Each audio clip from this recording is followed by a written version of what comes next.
Urdu historians में खुश आमदीद। दोस्तों, आज से हम एक नए सिलसिले का आगाज कर रहे हैं जिसमें हम आपको अंबिया कराम अलैहिस्सलाम के हालात जिंदगी से रोशनास करवाने की कोशिश करेंगे।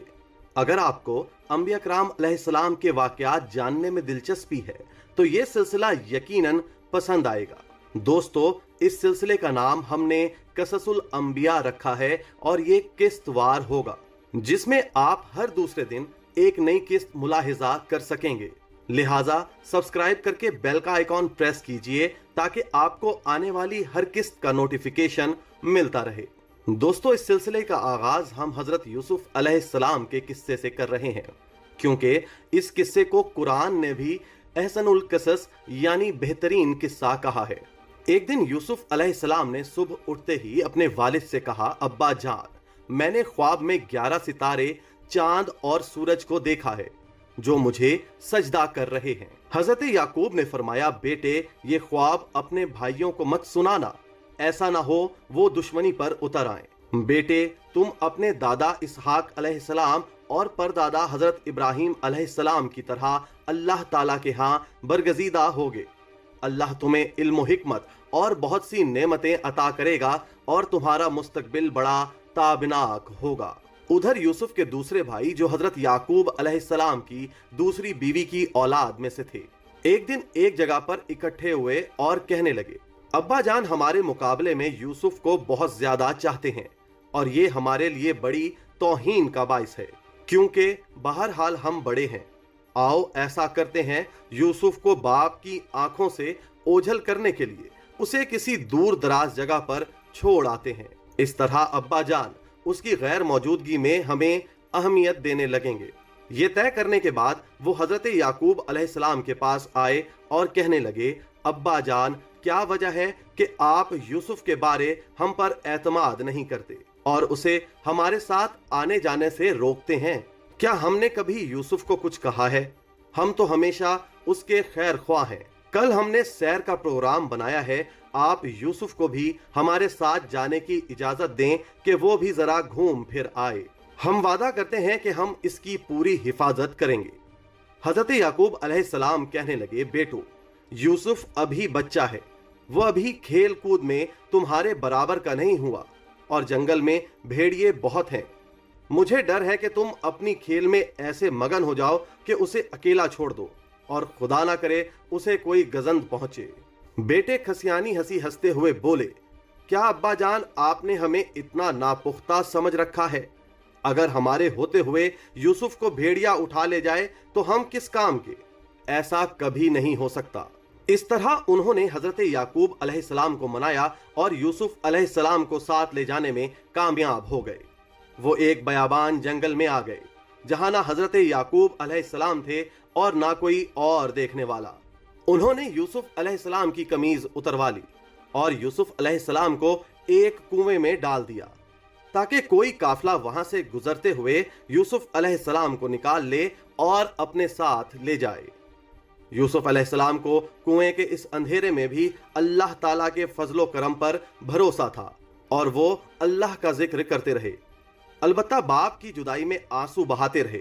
उनके दिल से बार बार ये आवाज आती थी कि यूसुफ, घबराओ मत, हालात कभी एक जैसे नहीं रहते। तुम्हारे यही भाई जिन्होंने इतनी सर्द महरी और जुल्म का मुजाहरा किया है, एक दिन शदीद बदहाली का शिकार होंगे और तेरे दरवाजे पर आएंगे। उस वक्त ये अपनी जहालत और बदआमाली पर सख्त शर्मिंदा होंगे। दोस्तों, जब शाम हुई तो भाई घर लौटे और मगरमच्छ के आंसू बहाते हुए हजरत याकूब अलैहिस्सलाम से कहने लगे, अब्बा जान, हम बिल्कुल सच कह रहे हैं। हम दौड़े लगा रहे थे और यूसुफ को अपने सामान के पास छोड़ गए थे। जब हम वापस आए तो देखा कि यूसुफ को भेड़िया ले गया है।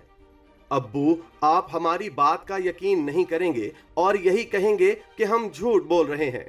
ये देखिए, यूसुफ की खून आलूद कमीज अपने साथ लाए हैं।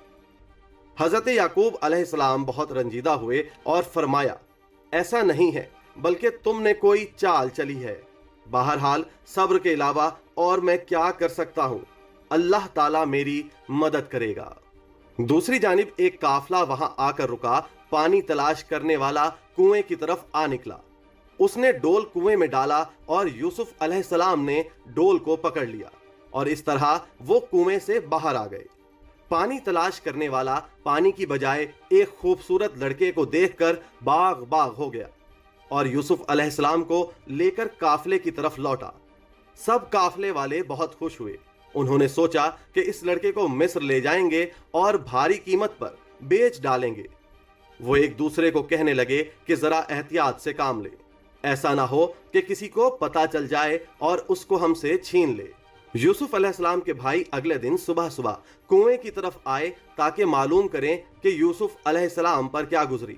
انہوں نے وہاں پہنچ کر دیکھا کہ ایک قافلے نے یوسف علیہ السلام کو کنویں سے نکال لیا ہے۔ انہوں نے قافلے والوں سے بات چیت کی اور ان سے یہ کہا کہ یوسف ان کا غلام ہے، مگر ہر روز گھر سے بھاگ جاتا ہے۔ وہ اس سے تنگ آ گئے ہیں اور اس کو اپنے پاس ہرگز رکھنا نہیں چاہتے، بلکہ اسے بیچنا چاہتے ہیں۔ اس طرح انہوں نے اپنے باصلاحیت، نیک اور خوبصورت بھائی کو چند روپوں کے بدلے بیچ ڈالا۔ قافلہ مصر پہنچا۔ مصر کے عوام اپنی ضروریت کی اشیاء خریدنے کے لیے قافلے والوں کے پاس آئے۔ ہر شخص اپنی ضرورت کے مطابق کسی نہ کسی چیز کی تلاش میں تھا۔ یوسف علیہ السلام کو دیکھ کر وہ لوگ سوچنے لگے کہ کیا یہ لڑکا بھی فروخت کے لیے ہے۔ اس زمانے میں رواج بھی یہی تھا کہ لڑکے لڑکیاں غلام اور کنیز بنا کر بیچ دیے جاتے تھے۔ چنانچہ ہر ایک چاہتا تھا کہ یوسف کو خرید کر گھر لے جائے۔ آخر کار قافلے والوں کا یوسف علیہ السلام کے بارے میں مصر کے بادشاہ، جو عزیز مصر کہلاتا تھا، سودا طے پا گیا۔ دوستو، عزیز مصر یوسف علیہ السلام کو اپنے محل میں لے گیا اور اپنی بیوی زلیخا کے سپرد کر دیا۔ بادشاہ نے ملکہ سے کہا کہ اس بچے کی سلیقے سے پرورش کرو، بلکہ اسے اپنے بیٹے کی طرح پالو، بڑا ہو کر یہ ہمارے بہت کام آئے گا۔ اس طرح اللہ تعالیٰ نے یوسف علیہ السلام کو کنویں کی اذیت ناک فضا سے نکال کر شاہ مصر کے آرام دہ اور پر آسائش محل میں پناہ دی، تاکہ لوگ دیکھیں کہ وہ کس طرح علم و حکمت حاصل کرتے ہیں اور کیسے اپنے کردار کی حفاظت کرتے ہیں۔ دوستو، آج کی ویڈیو میں بس اتنا ہی۔